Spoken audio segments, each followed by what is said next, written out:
ఇద్దరు యవనస్తులు వివాహం చేసుకున్నారు.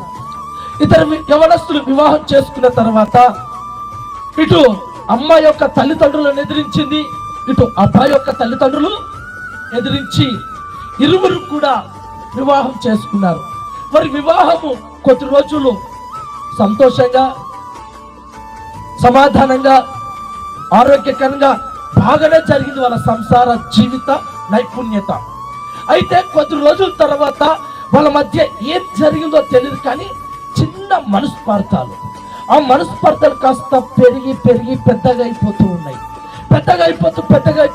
అంటూ ఉన్నప్పుడు ఆ భార్య అంటుంది, ఆ రోజు మా అమ్మ మా నాయనను కాదనుకొని, నా పుట్టింటిని కాదనుకొని, నా బంధువులను కాదనుకొని వారు ఎంతమంది చెప్పినా నేనేమో వాళ్ళ మాట వినక నేను ఇష్టపడ్డాను. నాకు తగిన శాస్త్రి బాగా జరిగింది. ఇష్టపడ్డాను. వాళ్ళు చెప్పినా నేను వినలేదు, వారు చెప్పినా వినలేదు, వారు సస్తమన్నా వినలేదు. వింటున్నారా? సంసారము, జీవితం అనేది సాఫీగా జరుగుతున్నప్పుడు ఏది రాదు.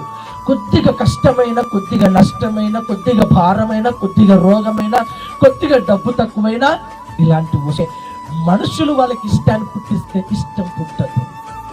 వాళ్ళకి లోపల ఏం కలగాలి? ఇష్టం.